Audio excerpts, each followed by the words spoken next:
আজ রবিবার দিন অথবা রাত্রে আল্লাহ তাআলার এই দুটি শক্তিশালী নাম যদি আপনারা 5 বার পড়তে পারেন, আল্লাহর কসম করে বলতে পারি আপনার জীবনে কখনো দারিদ্রতা গ্রাস করবে না, আপনার জীবনে কখনো দারিদ্রতা আসবে না। আপনার জীবনে যত অভাব অনটন আছে আল্লাহ তাআলা তা দূর করে দেবেন এবং আপনি অল্প দিনে ধনী সম্পদশালী হয়ে যাবেন। আপনার মনে যত কঠিন আশা থাকুক তা পূর্ণ হয়ে যাবে। জীবনে অনেক কিছুই করেছেন মনের আশা পূর্ণ করার জন্য, অনেক কবিরাজের কাছে গিয়েছেন, অনেক বাবার কাছে গিয়েছেন, কিন্তু আজ আপনি আল্লাহ তাআলার এই দুটি শক্তিশালী নাম 5 বার পড়ে আপনার আল্লাহ তাআলার কাছে দোয়া করুন। তারপর দেখুন আপনার ভাগ্য কীভাবে পরিবর্তন হচ্ছে। তো ভিডিওতে বলা প্রত্যেকটা পয়েন্ট মেনে যদি আপনি আমল করেন, ইনশাআল্লাহ আল্লাহর রহমতে আপনার সকল দোয়া কবুল হবে। তাই বলছি, না টেনে সম্পূর্ণ ভিডিও দেখার অনুরোধ রইল। আর যারা চ্যানেলটি সাবস্ক্রাইব করেননি, দয়া করে চ্যানেলটি সাবস্ক্রাইব করে পাশে থাকবেন। আমাদের মাঝে এমন অনেক ভাই রয়েছেন যারা প্রচুর পরিশ্রম করেন, প্রচুর টাকা কাজ করেন, কিন্তু পরিবার থেকে যেন কোনোভাবেই দারিদ্রতা দূর হচ্ছে না। আপনি এত টাকা ইনকাম করছেন, এত কষ্ট করছেন, কিন্তু ঘর থেকে দারিদ্রতা দূর হচ্ছে না, আপনি বুঝতেও পারছেন না। আবার অন্যদিকে দেখা যায় যে অনেক যুবক ভাই দিনের পর দিন, মাসের পর মাস অনেক চেষ্টা করছে ভাগ্যের চাকা পরিবর্তন করার জন্য। সে চেষ্টা করছে পরিবারের হাল ধরার জন্য, সে বিদেশ যাবে, যে চেষ্টা করছে তার পরিবারের হাল ধরার জন্য সে একটি চাকরি করবে, এবং অনেক ভাই আছে তার জীবিকা উপার্জন করার জন্য ঘর থেকে টাকা নিয়ে বিভিন্ন ঋণ করে সে একটা ব্যবসা দেয়, কিন্তু কোনোভাবে যেন ব্যবসাতেও সফল হতে পারছে না। আপনার যদি ঋণের সমস্যা থাকে বা আপনার ব্যবসাতে উন্নত করতে পারছেন না এমন অবস্থায় দেখেন, বা অনেক দেখা যায় যে অনেক যুবক ভাই, অনেক যুবতী বোনেরা, অনেক মা বাবারা টেনশনে থাকেন যে ছেলে সন্তান, মেয়ের সন্তান, বা তারা বিয়ে করতে পারছে না, বা আপনি কাউকে পছন্দ করেন, হালালভাবে বিয়ে করতে চান, সে বিয়েও করতে পারছেন না। তাহলে এই যে সমস্যাগুলির কথা বলছি, তারা যদি আমল করে আল্লাহর রহমতে এই সকল সমস্যা আল্লাহ সুবহানাহু তাআলা দূর করে দেবেন এবং আপনার জীবনে বারাকা, শান্তি আসতে শুরু করবে এবং আপনি অল্প দিনে ধনী সম্পদশালী হবেন এবং আল্লাহ রাব্বুল আলামিন আপনার মনে যত চাওয়া পাওয়া আছে সব কিছু পূর্ণ করে দেবেন। এখন অনেকেই বলেন যে আল্লাহ তাআলা চাওয়া পূর্ণ করেন, সেটা কিভাবে পূর্ণ করে থাকেন? দেখুন, আল্লাহ রাব্বুল আলামিন পবিত্র কোরআনে বলেছেন যে উদউনি আস্তাজিব লাকুম, তোমরা আমাকে ডাকো, আমি তোমাদের ডাকে সাড়া দেব। তো আল্লাহ তাআলা কিন্তু আরও বলেন, তোমরা আমার কাছে দোয়া করো, আমি তোমাদের দোয়া কবুল করব। তো আমরা কি করি? অনেকে আল্লাহ তাআলার কাছে চাই না, বিপদে পড়লে আল্লাহ তাআলার কাছে বলতে চাই না। দেখুন, আমি জীবনে বহুবার ফলাফল পেয়েছি, এমনই বিপদে পড়েছি যে বিপদ থেকে উদ্ধার হতে কোনো পথ নেই, কিন্তু আল্লাহ রাব্বুল আলামিন কুদরতিভাবে সেই বিপদ আপদ থেকে উদ্ধার করেছেন। তো আপনারা যদি আল্লাহ তাআলার কাছে একিন রেখে, বিশ্বাস রেখে আমল করেন, আল্লাহ তাআলা যেমন বলেছে যে তোমরা আমাকে ডাকো, আমি তোমাদের ডাকে সাড়া দেব, আল্লাহ ঠিক আপনার সাথে তেমনভাবে সাড়া দেবেন। আল্লাহ রাসূল সাল্লাল্লাহু আলাইহি ওয়াসাল্লাম শিখিয়ে গেছেন যে কিভাবে দোয়া করতে হবে এবং কি আমল করতে হবে এবং কি আমল করলে আল্লাহ তাআলা আমাদের অভাব অনটন, বিপদ আপদ দূর করে দেবেন। তো আল্লাহ রাসূল সাল্লাল্লাহু আলাইহি ওয়াসাল্লাম যেভাবে বলেছেন আমরা সেভাবে আমল করার চেষ্টা করব। আল্লাহ রাব্বুল আলামিন কিন্তু পবিত্র কোরআনে আরও সুন্দর করে বলেন যে জাতি যতক্ষণ পর্যন্ত নিজের ভাগ্য পরিবর্তন করার জন্য চেষ্টা না করে, পরিশ্রম না করে, তাদের ভাগ্য পরিবর্তন করা হয় না। দেখুন, আমি আপনাকে একটা কথা বলে রাখি, আপনার কপালে যদি আল্লাহ তাআলা লিখে রাখেন যে আপনি 100 কোটি টাকার মালিক হবেন বা আপনি লক্ষ টাকা ইনকাম করবেন, আপনি সে টাকা ইনকাম করার পরে আপনি মৃত্যুবরণ করবেন, এর আগেও না, এর পরেও না। আল্লাহ তাআলা আমাদেরকে সেই রিজিক দিয়েছেন যে রিজিক আমরা পরিপূর্ণ না করে মৃত্যুবরণ করব না। তো এত হতাশ কিসের? জীবনে খারাপ সময়, ভালো সময় আসবেই। আল্লাহ রাসূল সাল্লাল্লাহু আলাইহি ওয়াসাল্লাম আমাদেরকে শিক্ষা দিয়েছেন বিপদে ধৈর্য ধরার জন্য। এমন কোনো মানুষ নেই যে জীবনে বিপদ আপদে পড়ে না। আল্লাহ তাআলা কিন্তু পরীক্ষা ছাড়া কাউকে জান্নাত দেবেন না। তো আমাদেরকে পরীক্ষা করবেন, কখনো সন্তানহানির মাধ্যমে, কখনো সম্পদহানির মাধ্যমে, কখনো অসুস্থতার মাধ্যমে। আল্লাহ তাআলার কাছে সর্বাবস্থায় আমাদের শুকরিয়া আদায় করতে হবে। আর যে ব্যক্তি আল্লাহ তাআলার কাছে শুকরিয়া আদায় করে না, না শুকরিয়া আদায় করে আল্লাহ তাআলার নিয়ামত ছিনিয়ে আনেন এবং না শুকরিয়া আদায় করার কারণে আল্লাহ তাআলা তার জীবনে অভাব অনটন দেন।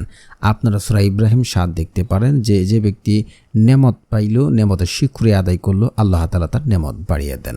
তো এখন কথা হচ্ছে, তাহলে আল্লাহ তাআলা নেমত বাড়িয়ে দেন, টাকা পয়সা বাড়িয়ে দেন, তাহলে আমরা তো এই যে দোয়া করছি, মক্কায় দোয়া করছি, মসজিদে দোয়া করছি, বিভিন্ন জায়গায় দোয়া করছি, কিন্তু দোয়া তো কোনোভাবে যেন কবুল হচ্ছে না, আমল দ্বারা তো ফলাফল পাচ্ছি না। ভাই, আপনি তো বলছেন আল্লাহ তাআলা দেবেন, কোথায়? আমরা তো পাচ্ছি না। আপনাকে বলবো, দেখুন, আপনারা যদি এই সকল ভুলগুলি করে থাকেন তাহলে আপনি আমল দ্বারা কখনোই ফলাফল পাবেন না। যেমন হচ্ছে, আপনি যদি হারাম খাবার খান তাহলে আপনার দোয়া কবুল হবে না। আল্লাহ তাআলা পবিত্র, তিনি পবিত্রতা পছন্দ করেন। তো আপনারা যদি হারাম খাবার খেয়ে দোয়া করেন, আপনাদের দোয়া কখনোই কবুল হবে না। দ্বিতীয়ত হচ্ছে, পিতা মাতার অবাধ্য সন্তানের দোয়া কবুল হয় না। পিতা মাতার সন্তুষ্টি হচ্ছে আল্লাহ তাআলার সন্তুষ্টি, আর পিতা মাতার অসন্তুষ্টি থাকে তাহলে আল্লাহ তাআলা অসন্তুষ্টি থাকেন। এমন অনেক যুবক ভাইদের দেখা যায় মাসে অনেক টাকা ইনকাম করে ব্যাংকে অনেক টাকা রাখে, কিন্তু বাড়িতে যে বাবা মা কষ্ট করছে সেদিকে তাদের কোনো লক্ষ্য নেই। যখন ফোন করে বলে, খোকা আমার তো ওষুধ লাগবে, বাবা আমার তো ওঠা লাগবে, চশমা লাগবে, তখন ধমক দিয়ে কথাবার্তা ফলে ওই বান্দা হয়তো ঠিকই ভালো থাকছে, কিন্তু সে ভালোর মধ্যে তার শান্তি নেই, সে বেশি দিন শান্তিতে থাকবে না। তাই পিতামাতার সাথে ভালো ব্যবহার করুন। তৃতীয়ত হচ্ছে, যে ব্যক্তি হচ্ছে আত্মীয় সম্পর্ক চিহ্নিত করার দোয়া করে তার দোয়া কবুল করা হয় না। 4 নম্বর হচ্ছে সর্বশেষ, যে ব্যক্তি তাড়াহুড়া করে। আপনি যদি তাড়াহুড়া করেন তাহলে আপনার দোয়া কবুল হবে না। হাদিস আছে, তো বান্দার দোয়া ততক্ষণ পর্যন্ত কবুল হয় যতক্ষণ পর্যন্ত সে বলেছে আমার দোয়া কবুল করা হলো না। তো এই সকল কথাবার্তা আপনি ভুলবেন না, তাহলে আপনার দোয়া যদি নিয়ম মেনে করেন ইনশাআল্লাহ কবুল হবে। তো এই নিয়মগুলি বা এই শর্তগুলি যদি আপনার ঠিক থাকে তাহলে আপনার দোয়া 100% কবুল হবে, আপনি নিশ্চিত থাকতে পারেন। তো আজকে যেহেতু রবিবার, মুহররমের 17 তারিখ, তাহলে আপনারা দিন অথবা রাত্রে যে কোনো সময় আল্লাহ তাআলার 2টি নাম পড়ে নেবেন।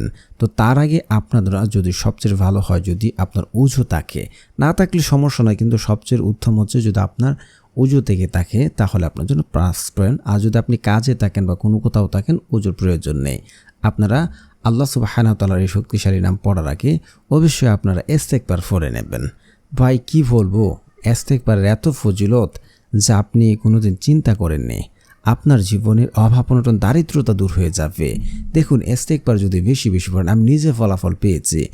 আমি কল্পনা করিনি এমন জায়গা থেকে, এমন সকল উৎস থেকে যে খাবারের ব্যবস্থা বা টাকা পয়সা এসেছে যা আমি কোনোদিন চিন্তা করিনি।